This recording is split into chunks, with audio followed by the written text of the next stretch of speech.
Okay, so where we left off, we ended up getting a pretty decent menu. Let's take the example here, like let's say we had three different image test pages. If we make our main menu too big, it just gets cumbersome for readers. So often it makes more sense to have little drop downs for things that you have multiples of. So how would you do that? So what I've done behind the scenes here is I made two more test pages, and I'm going to take you into the menu editing right now and show you how we would make that into a drop down menu. So we're going to get to the menu editing. And here's the two new pages that I made, so I'll click on them both, click Add to Menu.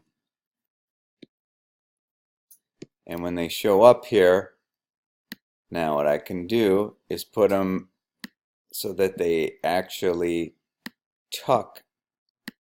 Get both of these to tuck under here, like that. So now this is what will happen is we'll click on there. There will be our two choices. So let's publish this, take a look at it, and see what might be good and bad about that. Okay, and this is often what happens is you're just making things and you realize, oh, this is getting too cumbersome, so let's clean up the menu. But then you realize image testing page and then test 3 and test 2, for one, they're in the wrong order. Also, it would probably make more sense if all three of these, if they're all really the same thing, but just continuation pages, all had the same name in here. And right now it's pretty odd in that we can get to one by clicking here on the main top menu item and then get to the others from down here. So let's talk about some fixes for that. First of all, what might make sense is just going into all pages and giving all three of these a consistent name. And it makes sense to me that we would just stick with 1, 2, and 3. So we'll change this to test images 1. So we can just hover over here and then we see these options. We'll go into edit and change this to test images 1. Just that easy. Now back in the menu, you can see that the name changed here. But really what we want is these three items under one new category. So how do we do that? Well, what we need to do is create that category. And the one way to do that is you go to Custom Links, and all you have to do for the URL is put in a £. And that's just like web code that basically makes something clickable but or selectable but doesn't take it anywhere. And then for the text, we'll just call this test images, and then we'll add it to the menu. We'll drag that so that it's above all three of these, and then we'll arrange these so that they are in the right order.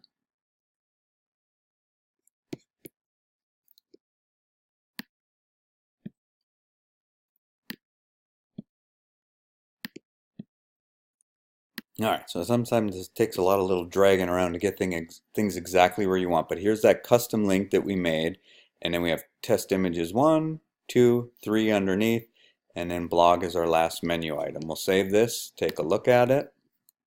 Okay, and you can see even this particular theme puts that little caret next to it so that we can see that there's a little something different about this item. And now if we click just here, it doesn't take us to a page, but it does bring down that drop menu, and then we can select whatever we want. There is one slight problem right now.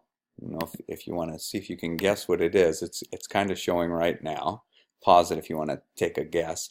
What it is when you create a page, it automatically gives it a name very close to what you put in the top.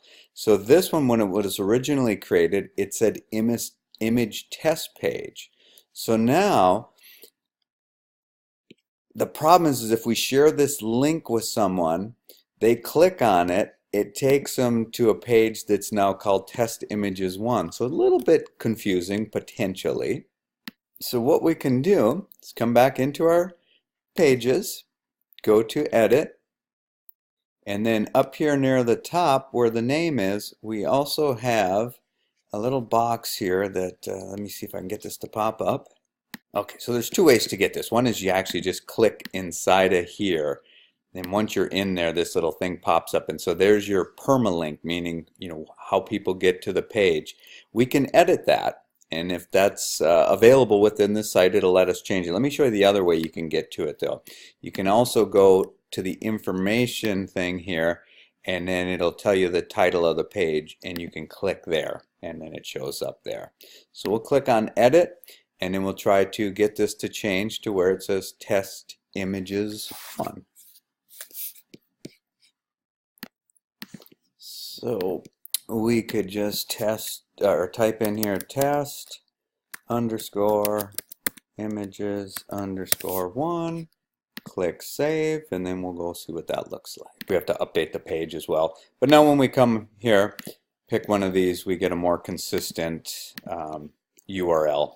So that's a pretty insignificant thing, but if you're a really detailed web designer, it's in those little details that make for people never getting confused when they share links and so on.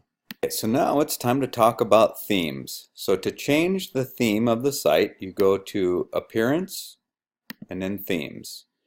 And then out here or in here you will see a bunch of different themes that are available. Some of them are free, some of them not. You can narrow down your choice up here by clicking on these different buttons, and often just going to free is helpful because it will show you just that, the ones that are free. So let's start with some, maybe that wouldn't be so great for a portfolio site, just so that you can see some of the different things. So let's pick one here. This one's looks kind of radical looking, and then the nice thing you can do is just click preview, and you're not even making it somewhat permanent, you're just previewing it. So you can see that it takes on this different type of appearance, and you can click on all your different pages just like you would before, and see what they look like with this new theme. The weird thing is with some of these themes is they throw images up in the top that are, seemingly random. And then the next question comes in, well, can I change that? How much stuff can I change? And you can see right here, it gives you some buttons to help you modify some very simple things, but then also when you get over into here is how you can do even more editing. But before we do that, let's just go back and try out another one. So let's see, we can try the back button. Yeah, that worked. Let's try something that might be a little bit more appropriate here. We'll try out their 2019 theme, and we'll preview that one. Looks pretty plain there on the home page. Boy, I don't know, that doesn't look like a good starting point for me, so let's try yet another one. The thing to be really aware of is that a lot of these WordPress sites have way too big of a header. Like, this is the header on this page, all the way down to here. And that breaks every rule that Above the Fold is trying to tell you. The person has to go way down too far to get the information. Here's another good example. You got this big image up here, and by the time you get to the menu, you're way down here. Even this is a fairly good size header. So, look for ones that have a smaller header, especially if you're not just blogging. For giggles, let's try one of these with a sidebar. Preview that. Sidebars are kind of nice in that you can get something all the way up to the top, but what they do lack is the ability to put in a really big wide image. But just for the sake of time, let's go ahead and use this one and make a couple changes to it. So I'm clicking up here on Activate and Publish, which all that means now is that if somebody goes to my site, this is the new theme that they will see. So let's do that. So I'm going to click Refresh button here. Came up with an error, but that could be because it was trying to go to a specific page. So let me experiment here and see if there is indeed an error. It appears to be okay after I started clicking around here. One thing that I don't particularly like about the way this one works is when we hover over test images, it doesn't just automatically drop this menu down. In fact, we can even click on it and it doesn't drop the menu down. You have to come over here to the caret before it drops it down. So if I really like this theme, what I would probably do is come back here to test images, and I might change that so that it, when you clicked here, it brought you to a page that maybe said, like, make another page and actually put this link to that page in here that says go back and click the caret. But that's pretty cumbersome that you'd have to explain that much stuff to a user. Yeah, or find another way to do it. Maybe with all this room over here, if it was just 2 more pages, it might be worth it to just list them out separately. But these are all the decisions you got to make when you web design, and it really has to come down to ease to the user and that everything looks great. Now let's start to look into what can you change about a theme. And unfortunately, all I can really tell you is one theme at a time is what you can do. So it'll take a lot of experimenting to find out what first finding a theme that you like, and then how much can you change it the way you want. But the way that you start with that is you're going to go back to the dashboard in Appearance, but instead of selecting Theme, you're going to select Customize. Now, as if the menu system in here wasn't already a bit weird, you now have things that start to repeat in here. So if we click on Site Identity, you can see, oh, there's yet another place where I can change the site title and the tagline. So just know that there's some redundancy there. But here we go, colors and background. So can we change the background color? Not specifically just the background color, but we can choose a different palette. So let's see. We can go ahead and put that in there, see if we like that anymore. Nice thing is we start to see it over here. Probably the biggest criticism I would have is that it, too many changes, this color to this color to this color. Let's see what else.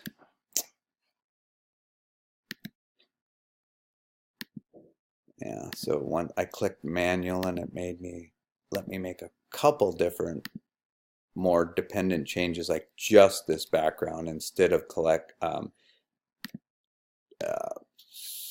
let's see what happens if we put an image in there. Yeah, so they're specifically talking about this background here, so it doesn't go over all across to the image. But as you'll probably hear me say too many times here, it's just really a lot about experimenting. So I went into the font section here, and let's see what this looks like when we change fonts. This one actually has quite a bit of changes that you can make, more than most. And in font choices, keep the basics of design in mind. Probably one sans serif, meaning no serifs, and one serif, like this has serifs on it. Let's see what else we can do here. So I'm just clicking that back arrow here. Header image. So they have images that you can put into the header, which a lot of times is very confusing for people, especially when you're making a portfolio site. If they just come there and there's a random image there, it's like, what are you, a photographer? So use a lot of this stuff sparingly. Just because you can doesn't mean you have to. A lot of times you have choices as to what you can do with menus, but it looks like in this particular one, all we can do is just change. And this, again, redundant is what we just did before, under a different option where we could change, what comes up where in the menu. So if I wanted to move the contact down to here, it's just like doing it in that other menu. And then I just have to click publish in here to make that take. And that's the changed menu. Go back here and see what else we can mess with. CSS, you have to have a premium plan, but now that you know CSS, you could say, oh, hey, that would be pretty cool. Now that I know CSS, I could change a lot of stuff in here. Widgets are little things that you can add to appear here, like a search bar and so on is a good example. All kinds of stuff. Some of them make no sense at all. Some of them, and we'll talk about other ways to make a gallery other than just a simple widget over here. but a lot of stuff to experiment with.